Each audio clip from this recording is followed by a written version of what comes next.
off to Santa's.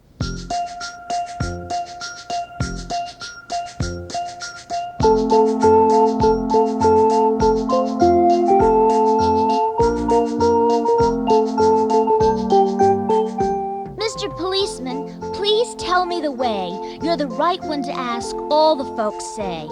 Must I cross over or go straight ahead?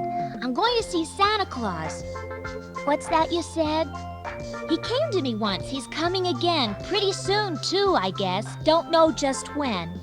I want to tell him, whenever he comes, to bring me a dolly, not trumpets or drums. That is what Jack wants. Jack is my brother. Santa Claus might take one for the other. I don't know his house, but it must be quite near. The windows are full of playthings right here. I hope there's a door and I won't have to go down the chimney to get in, as he does, you know. Well, if I don't start, I won't reach there today. So, Mr. Policeman, please show me the way.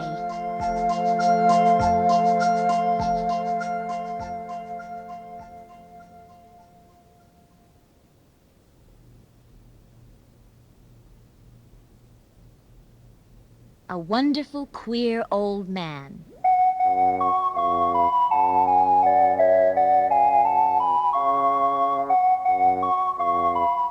Beyond the ocean, many a mile and many a year ago, there lived a wonderful, queer old man in a wonderful house of snow. And every little boy and girl, as Christmas Eves arrive, no doubt will be very glad to hear this old man is still alive. In his house, on the top of a hill, and almost out of sight, he keeps a great many elves at work, all working with all their might to make a million of pretty things, cakes, sugar plums, and toys, to fill the stockings hung up, you know, by the little girls and boys. It would be a capital treat, be sure, a glimpse of his wondrous shop. But the queer old man, when a stranger comes, orders every elf to stop. And the house and workmen all instantly take a twist, and just as you may think you're there, they are off in a frosty mist. A holiday morning would scarce suffice to tell what was making there. Wagons and dolls and whistles, birds and sugar plums most rare, little monkeys dressed like men, and dogs that could almost bark. Watches that if they only had wheels might beat the old clock in the park. Some little fellows turning a crank and others beating a drum. Little pianos so exact you could almost hear them thrum. Tea sets and tables quite complete, with ladies sitting around chatting as older ladies do, but a little more profound. Steamboats made to sail in a tub, and fishing smacks ahoy, and boats and skiffs with oars and sails, a fleet for a sailor boy. Ships of the line equipped for the sea, with officers and crew, each with a red cap on his head and a jacket painted blue. Bold pewter men with pistols armed, about 20 rods apart, each one wickedly taking aim at his little comrade's heart. Ripe wooden pears like real fruit, somehow made with a screw. Kittens with mice sewed to their mouths, and tabby cats crying, mew. But it were a bootless task to tell the length that the list extends of the curious gifts that the queer old man prepares for his Christmas friends. Belike you were guessing who he is and the country whence he came. Why, he was born in Germany, and Saint Nicholas is his name.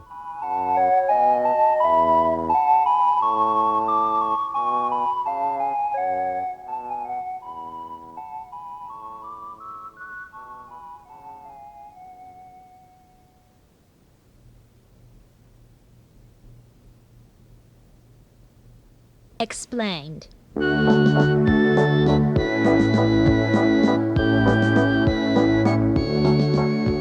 I love dear Mr. Santa Claus. He has such jolly ways. Why, every year a visit here on Christmas Eve he pays and puts up wreaths of holly leaves to make the holidays.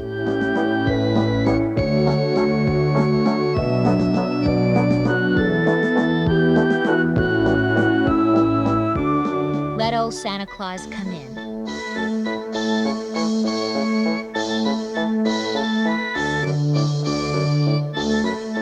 Let old Santa Claus come in with his grizzly bearded chin and his wondrous packs of toys for good little girls and boys. "Merry Christmas," he will say. "All who willingly obey, good at school and fair at play, shall have something fine today. But the naughty ones will find I bring what will make you mind." Dear, kind Santa Claus, you'll see what good children we can be, and we'd like it, please, to do something in return for you. It's very cold outside, and you've very far to ride.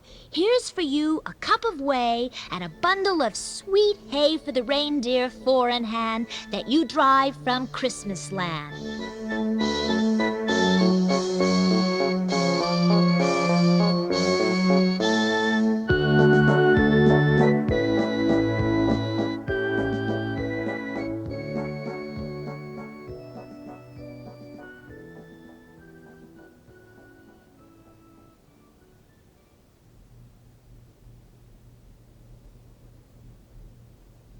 Mrs. Santa Claus asserts herself.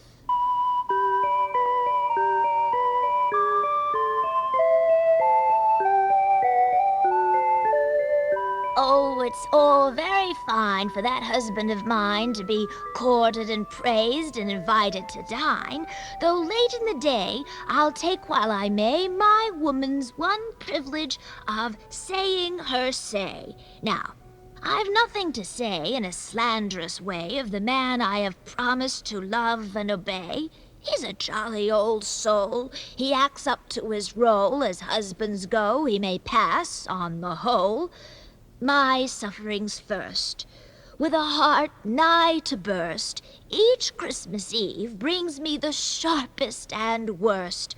When equipped for a start, I see him depart, while my tremulous hands seek my quivering heart. Be careful, I say, you grow stouter each day. We women must smile, though our heartstrings give way. Tight chimneys, you know, you must surely forego, or be roasted alive by the fire below. And, darling, I add, remember the bad attack of bronchitis you recently had, and button your coat high up to the throat, and don't cross the streams when the ice is afloat." With a nod and a blink, he would lead you to think he had dressed all the dolls ere a weasel could wink. No. While he's in bed, to his shame be it said, it is I who am plying the needle and thread. He goes shopping so grand through the length of the land, but all matters of tastefulness fall to my hand. Could he crochet and tat or trim a doll's hat? Take his clumsy thumb measure? Now, answer me that.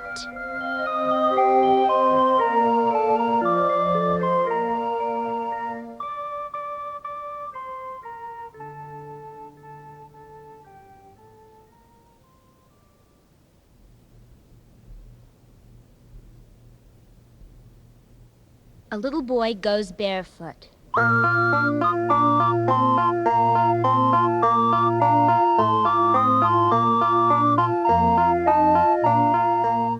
little boy in our street, I will not tell his name, goes barefoot, though a rich man's son. Now isn't that a shame? He says he's not got a single stocking left to wear, and yet last week his mama bought him 6 pair, and the silk ones Grandma sent him for his best, that makes 2 more. And there were 5 or 6 at least that he had long before. Then why does he go barefoot? You'll laugh, I know you will. He has hung up all his stockings for Santa Claus to fill.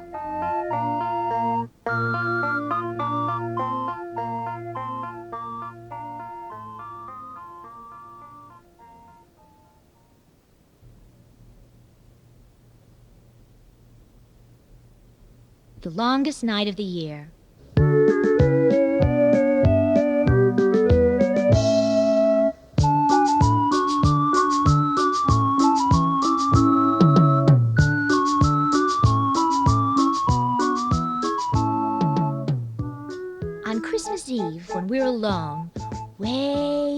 phone upstairs, and Mother's come and tucked us in and heard us say our prayers and said good night and kissed us, and a lamp is just a spark that makes the bureau and the chairs look knobby lumps of dark, and great big shadows hide behind the open closet door, and through the window panes the moon makes patchwork on the floor, and everything's so queer and dim and strange without a light.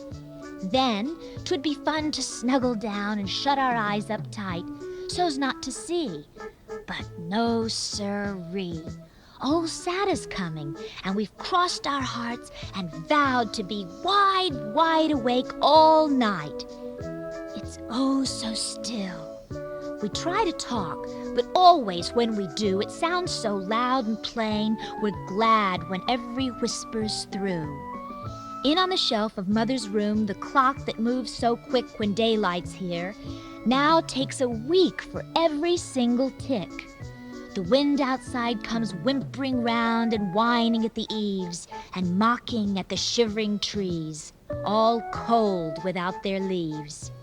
We're certain sure we've laid awake already most a year, afraid that Santa skipped our house and isn't coming here. Then in the gloom of Mother's room, the old clock whirs and starts to strike. We count. Boom, boom, boom, boom. What? Only 10? Oh, dear. There never was a night before one half so long. It's stiller than ever now. The wind has hushed its crying song and just hums soft and sleepy, and the bed feels warm and snug. The moon's put out its lamp and there's no patchwork on the rug. Our eyes feel sort of sticky, and we wink and wink and wink, and we don't care to whisper now. We'd rather lie and think about old Santa, how he comes around through snow and wet, about his reindeer team, about the things we're going to get. And why, well, say, it's Christmas Day. We fell asleep in spite of all. He's come and gone away, and we've not seen him yet.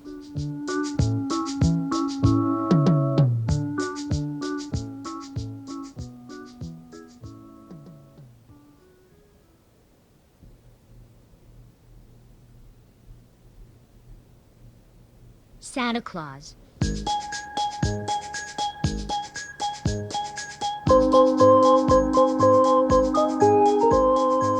Jingle of bells and clatter of hoof and shouts borne down the blast and muffled sounds from the snow-clad roof, while the winter winds sweep past and sleepy eyes grow big and round, and breaths are hushed at each mystic sound, while childish hearts beat fast. The flickering flames, as they crack and glow, peep up the chimney wide and whisper then to the ghostly row of stockings side by side.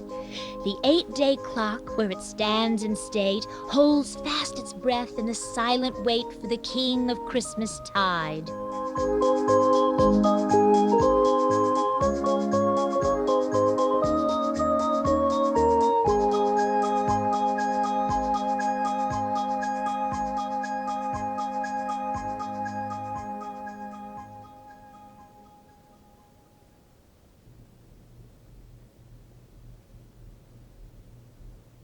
A visit from St. Nicholas.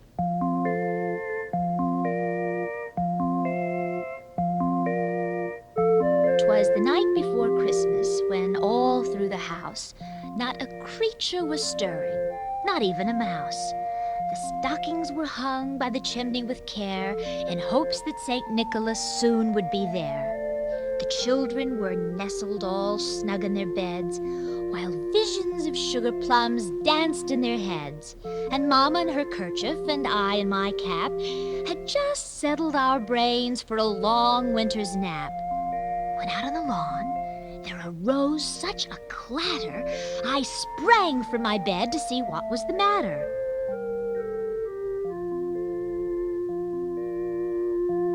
Away to the window I flew like a flash, tore open the shutters and threw up the sash.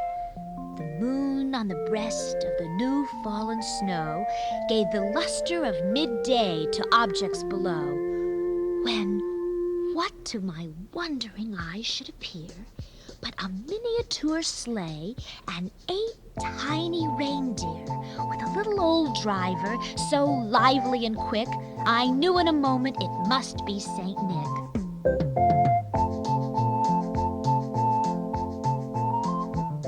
More rapid than eagles his coursers they came, and he whistled and shouted and called them by name. Now Dasher, now Dancer, now Prancer and Vixen, on Comet, on Cupid, on Donder and Blitzen, to the top of the porch, to the top of the wall, now dash away, dash away, dash away all. As dry leaves before the wild hurricane fly, when they meet with an obstacle, mount to the sky, so up to the housetop the coursers they flew, with a sleigh full of toys, and St. Nicholas too. And then in a twinkling I heard on the roof the prancing and pawing of each little hoof.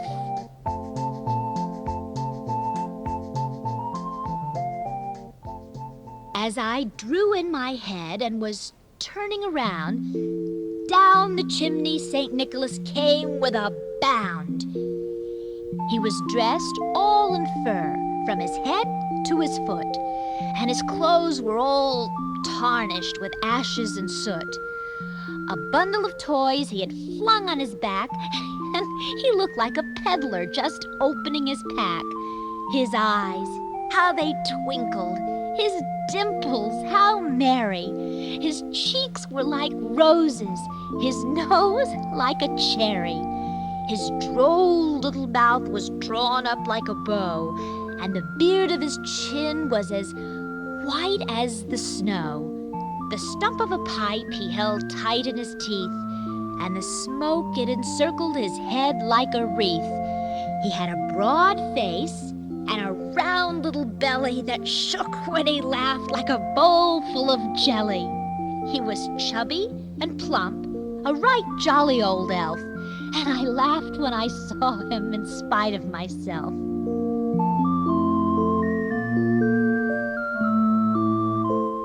A wink of his eye and a twist of his head soon gave me to know I had nothing to dread.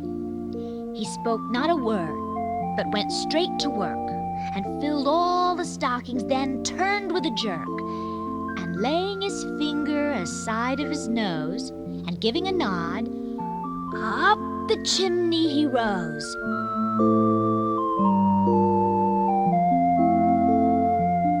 He sprang to his sleigh, to his team gave a whistle, and away they all flew like the down of a thistle. But I heard him exclaim ere he drove out of sight, "Happy Christmas to all, and to all a good night."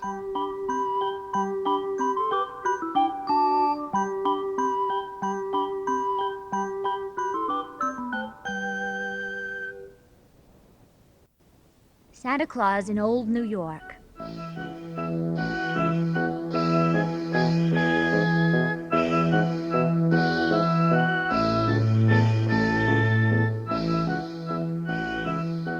December's 24th day through its course was almost run. St. Nicholas stood at his castle door awaiting the setting sun. O'er the Cantabrian mountains wild he sped him to the strand to meet his gallant little ship there waiting his command. He showered beautiful presents down as he went flying past, then put his trumpet to his lips and blew a rousing blast. "Up, up, my little sailors brave, swiftly your anchor weigh. The wind is fair, and we are off for far America." By wind and steam for New Amsterdam, 3,000 miles an hour, onward he drove his elfin ship with 1,000 fairy power. Down at the battery he moored and gave a great salute from cannon charged with sugar plums and powder made to suit. Then he hoisted out a score of bales of his cakes and nuts and wares. It would have delighted you to see the heaps on the ferry stairs. "All's well to bed," the watchman cried. "Saint Nicholas is here. How charming many a stocking full in the morning will appear. Now all good little boys and girls shall have a noble treat, with lots of pretty things to make the holidays complete." Upon the spire of old St. Paul's the watchman saw him stand, reading his list of ancient friends with his leather bags in hand. 'Tis said that he dropped a frozen tear as he looked on the street below and thought what a mournful change had come since Christmas years ago. Those brave old times when great mince pies were piled on every shelf, and every Knickerbocker boy could go and help himself, when Broadway was a path for cows, and all the streets were lanes, and the little houses were all snug with their little bull's-eye panes, and good old-fashioned doorways where the upper part swung in, where a Dutchman could his elbows lean and smoke his pipe and grin. The doughnuts were all good to eat and made as big as bricks, and 'twas not thought unmannerly to eat as much as 6. But long before all this was said, the stockings were all filled, and the queer old man was skating home with his nose a little chilled. He whistled as he skimmed along till the day began to dawn, then giving a twirl in the frosty air, St. Nicholas was gone.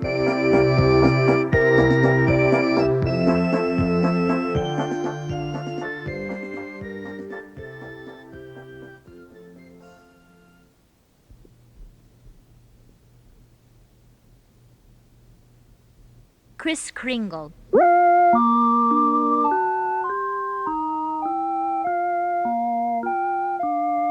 Just as the moon was fading amid her misty rings, and every stocking was stuffed with childhood's precious things, old Kris Kringle looked round and saw on an elm tree bough high hung an oriole's nest, silent and empty now.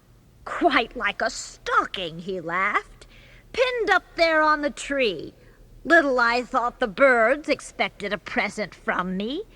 Then old Kris Kringle, who loves a joke as well as the best, dropped a handful of flakes in the oriole's empty nest.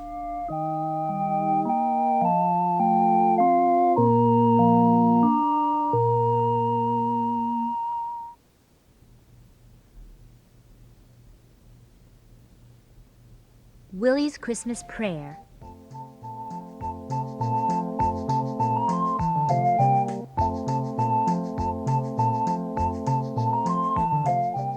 "'Twas the night before Christmas, and golden-haired Willie knelt down to his evening prayer. He'd been thinking all day, now don't call him silly, of old Santa Claus driving a pair of the cunningest reindeer with toys, a big sleigh full, and a smile on his face, bewitching and playful, swooping down through the keen snowy air. And while, 'Now I lay me,' he whispered, in fancy he saw the bright vision again. Toys, reindeer, old Santa Claus, all at a glance he recalled as he ended. And then, with troops of glad hopes through his little brain flocking, he prayed, 'And let Santa Claus fill my stocking just as full as can be, amen.' Jumping quick into bed, the dear little fellow in a jiffy was sound asleep, when lo, all at once a clear light, soft and mellow, began through the chamber to creep. But Willie saw nothing save piles of nice candies, drums, trumpets, tin soldiers, and queer jack-o'-dandies that danced through his slumbers deep. Yet still, when the beautiful light, like a glory, fell full on his face as he dreamed, he saw from the fireplace, as in the old story, dear Santa Claus come, so it seemed.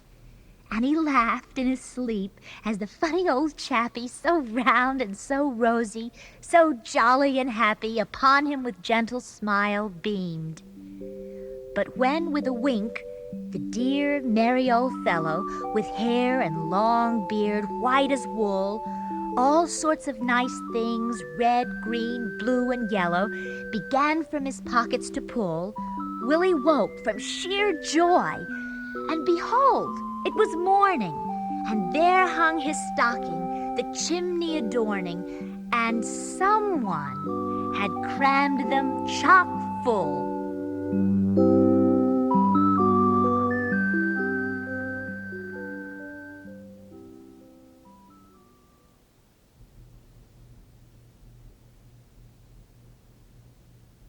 Why Santa Claus Sneezed on Christmas.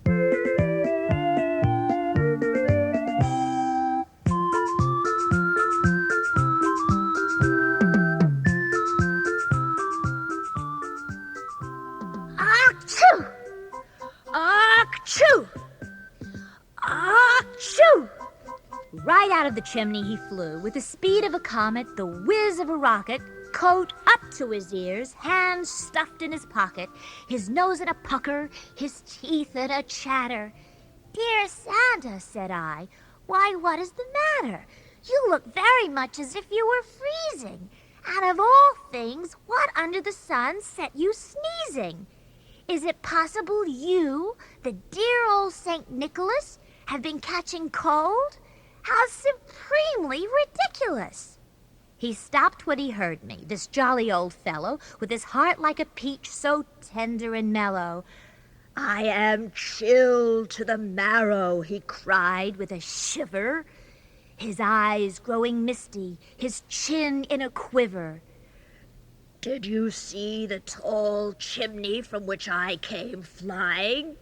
In the room right below it, a small boy sat crying and sobbing and scolding because, oh, how shocking, he found only 10 presents crammed in his stocking, while his wee baby sister had 11.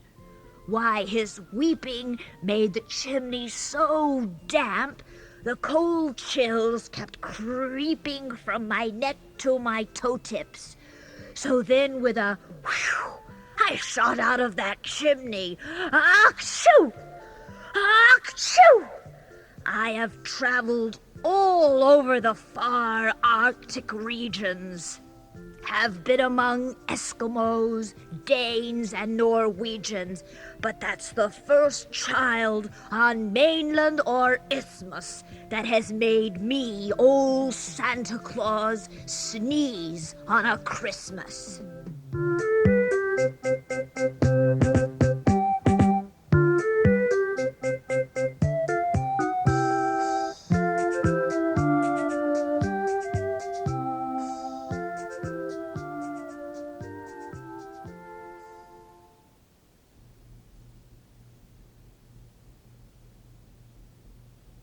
The Song of Santa Claus.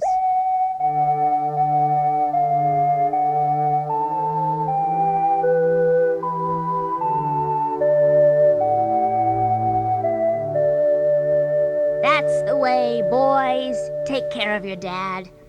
Off with his boots and away with the snow. My, what a merry old night we've had. How the jolly old dear did go. Talk about your flying machine, your birds and balloons, your aerial wheel. Nothing can fly like the reindeer keen as soon as the cold, crisp air they feel. Ah, you should have seen them prancing by over the country roads below, jumping the fences and hedges high, skimming across the fields of snow like a beam of light from the faithful sun, prancing and dancing like all possessed. All through the beautiful world they've run out on the mission we love the best. Mission of peace and cheer, my boys, spreading goodwill on earth. That is the maddest and gladdest of joys, filling sad hearts with mirth.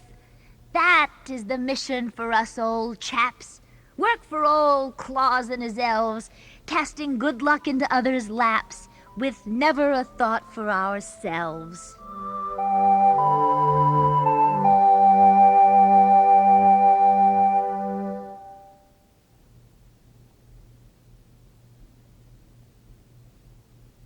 The Tardy Santa Claus.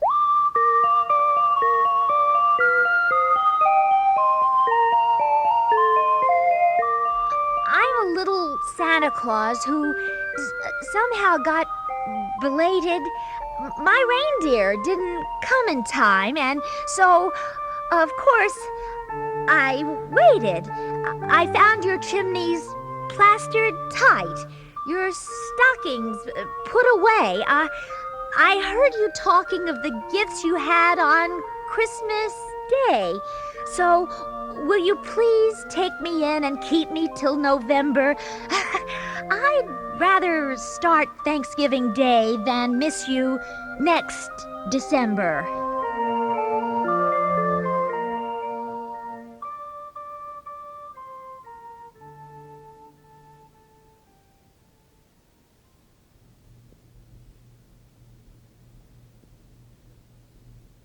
The Lament of a Leftover Doll. I'm a leftover doll, and I grieve to relate how sad is my fortune, how lonely my fate, for I had no notion that I should lie here, forlorn and neglected at this time of year. Oh, long before Christmas they dressed me up fine. No dolly had clothes any better than mine, and I rather imagine I looked very nice, as many fine ladies inquired my price. One dear little maiden came into the store. She saw me, and for me began to implore, and said that there wasn't a doll in the place with a handsomer dress or lovelier face. She stared at me long, so of course I stared back, and saw that her eyes were a beautiful black. And I wanted to speak, but I couldn't because I hadn't been made with a hinge in my jaws. I dreamed about Christmas and how I should be stuck into a stocking or up on a tree, then carried about in my mistress's arms, that all might admire my wonderful charms. But Santa Claus came and he went on his way, and took with him many a dolly, I dare say. But as I've a chance to look round me, I find that dozens and dozens have been left behind. If you were a leftover dolly yourself, you'd know how I feel lying here on the shelf so long after Christmas, and wouldn't expect me to smile at old Santa Claus's neglect.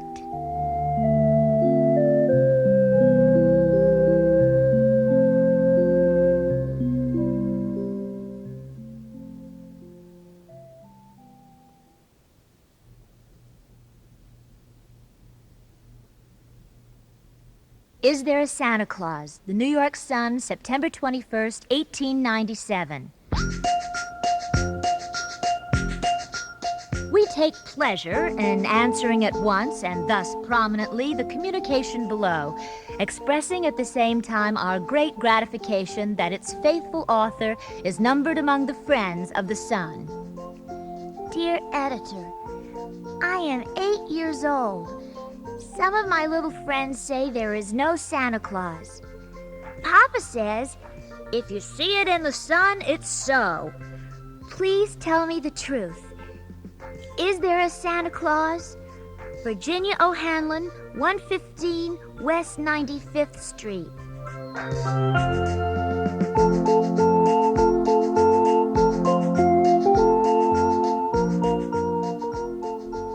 Virginia, your little friends are wrong. They have been affected by the skepticism of a skeptical age. They do not believe except what they see. They think that nothing can be which is not comprehensible by their little minds. All minds, Virginia, whether they be adults or children's, are little. In this great universe of ours, man is a mere insect, an ant in his intellect, as compared with the boundless world about him, as measured by the intelligence capable of grasping the whole of truth and knowledge.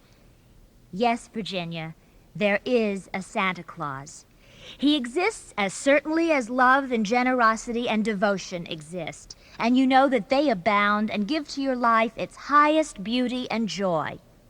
Alas, how dreary would be the world if there were no Santa Claus. It would be as dreary as if there were no Virginias. There would be no childlike faith then, no poetry, no romance to make tolerable this existence. We should have no enjoyment except in sense and sight. the eternal light with which childhood fills the world would be extinguished. Not believe in Santa Claus? You might as well not believe in fairies. You might get your papa to hire men to watch in all the chimneys on Christmas Eve to catch Santa Claus. But even if they did not see Santa Claus coming down, what would that prove? Nobody sees Santa Claus, but that is no sign that there is no Santa Claus. The most real things in the world are those that neither children nor adults can see. Did you ever see fairies dancing on the lawn? Of course not. But that's no proof that they are not there. Nobody can conceive or imagine all the wonders there are unseen and unseeable in the world. You tear apart the baby's rattle and see what makes the noise inside. But there is a veil covering the unseen world which not the strongest man, nor even the united strength of all the strongest men that ever lived, could tear apart. Only faith, fancy, poetry, love, romance can push aside that curtain and view and picture the supernal beauty and glory beyond. Is it all real? Ah, Virginia, in all this world there is nothing else real and abiding. No Santa Claus. Thank God he lives, and he lives forever.